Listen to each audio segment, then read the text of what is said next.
Oh, hi. Gravel by California here out in... Hello. Gravel by California here in Ojai. Ojai. Today we're doing Sisar Canyon, which if you've ever done the gravel mob out of here, the mob shop, is the tougher climb out of the two. Temperatures are going to be in the triple digits, which is about one more digit than normal. We're all bringing at least 4 bottles. I brought 5. So let's roll this. Without doing Sulphur Mountain, I didn't expect the loop to be 43 miles, but I wasn't surprised that it would be over 5,000 feet of climbing. The biggest features of the ride is the 8-mile continuous climb on Sisar Canyon and the payoff descent on Highway 33. Starting off in the heart of downtown, you see how Ojai has its own feel in Ventura County, even though we were riding before everything was open. Heading east on the 150, the town dissipates quickly into ranches and farmland. About 10 minutes out of town, there's a short 1.5-mile climb that's graded lightly enough that will feel like a speed bump next to Sisar. It's a nice little warm-up and a great send-off saying goodbye to Ojai Valley. It's clear we're doing this ride because dreams come true. You knock off the next few miles easily, especially if you appreciate quaint rural landscapes, as you ride underneath Sulphur Mountain to the south, while Sisar looms to the north.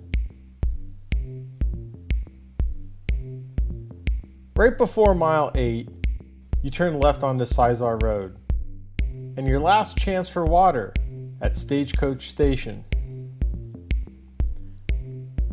It's only a 1/2 mile up until you reach dirt around the gate that previously allowed motor vehicles to pass. The Sisar Canyon segment is 8 miles long, averaging 7%, but the grades and condition fluctuate, so be prepared to adjust. The first quarter of the climb is definitely the most pleasant, owed to the trail following along the creek. Enjoy all the shade while you can, and the unexpected water crossings, even in the midst of summer.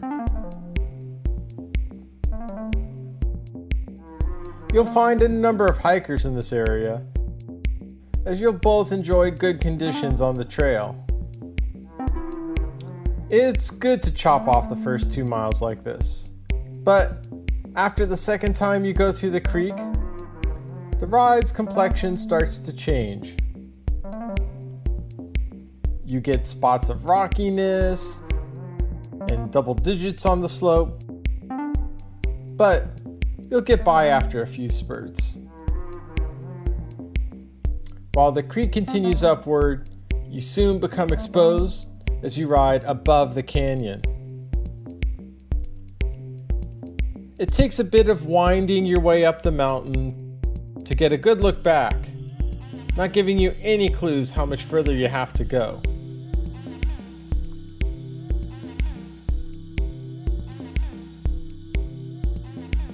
At 3.5 miles up, we passed another hopefully unnecessary gate as the climb became a bit of a grind through the rocks, but no complaints, at least out loud. The road does smooth out. Smooth. Better than Pilot Rock truck trip. And you get a good view of Sulphur Mountain, which looks like an anthill, even though we weren't even close to the end of the climb.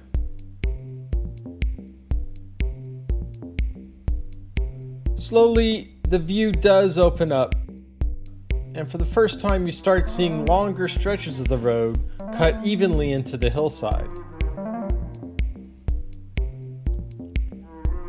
Our first agreed upon Kodak moment came at mile 5, when we got our first glance west towards Carpinteria and the Santa Ynez Mountains, helping us ignore the direct sunlight. The next mile was a gravel gift from the gods, perfectly manicured and beautifully laid out, meandering its way up. With a mile left, the view somehow became more panoramic, and yet another stoppage as this rigid rider just barreled on by us. Even though the main climb was almost over, the head stayed down, but maybe because there was no sense of where the top was. As you gap your way into the mountains, pat yourself on the back for conquering Sisar. But there is still work to be done.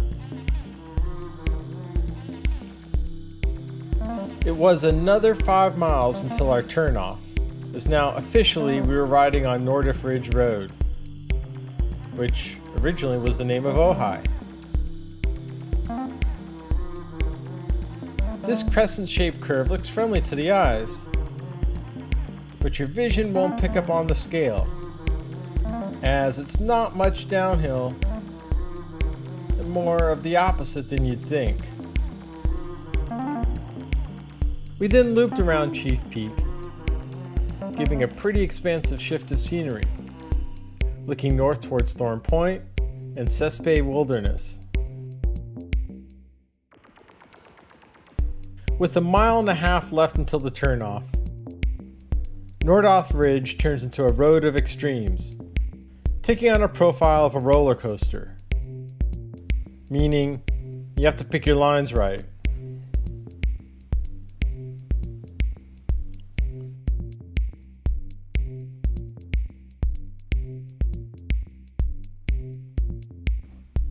With one last look at Ojai from above, the question is whether we'd be prepared for the next segment. How to get down from Sisar has always been an issue, as our first attempt trying the Gridley Trail was miserable at best.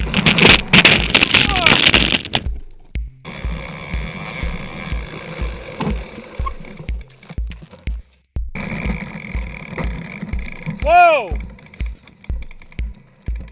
Following the Howard Creek Trail during the gravel mog wasn't rainbows and unicorns either.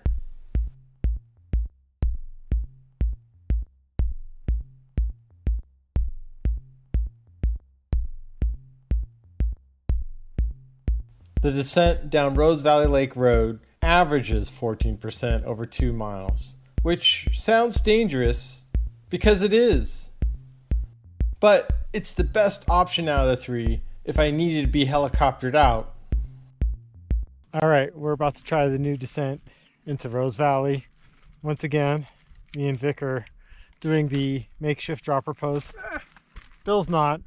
Bill's pretty adept, so I'm not worried about him. I'm worried about bars for sure. Yeah, worried about you, Sam. You're sticking to the same formula as the other video. Vic and I had the wherewithal to do a little makeshift dropper post, which was a great way of coming down. So Sam, who's winning on all levels on this ride, there he is, walking down. So, give you an extra hour. All right, I'm gonna drop mine. I'll get the 12 after. Peer pressure works. She put on the scavenger hunt. We did with the box. We were all cautious, as if we had a choice. But Sam took extra care, probably because he's the youngest. There's so much to live for. He dresses nice, has great hair. Anyways, yeah, I was gripping to hang on for dear life. While the mountains were so open that it looked like everything was in Panavision, we really couldn't enjoy the views with our heads pointed down so far. Lowering the seat saved me from at least 3 crashes, while Vic wasn't going to let a triple Lutz to keep him from riding.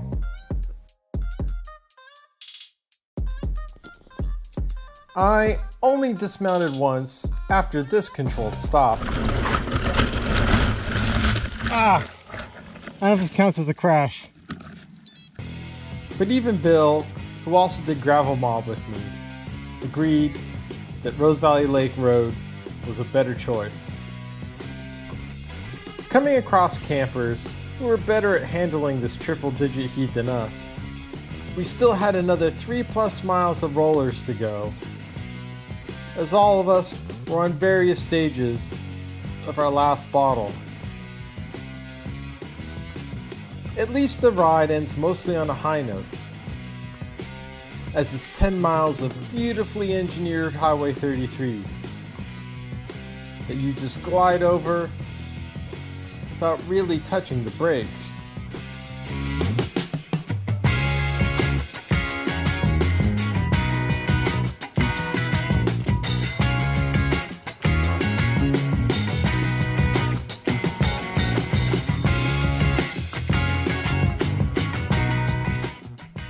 My favorite part is riding through the double tunnel,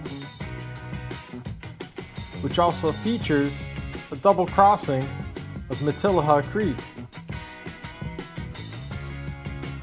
Take a little more caution on the bottom part of 33, as it's narrower with the footprint dating to the turn of the century.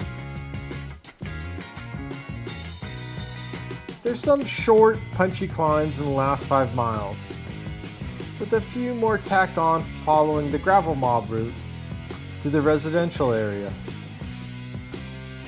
When we made it back, it was fair to say we were at our limit for the day. So, we're all salty, out of water, and pretty beat. I don't have a mirror, but I'm guessing I'm not too presentable at this time. But, did we have a great time? Absolutely. Ended up being 43 miles. Maybe not doing Sulphur Mountain kept us spry enough for the whole ride. Anyways, please subscribe to Gravel by California. We'll have route details, check our webpage, and more information on the YouTube below. Until next time, please bring water.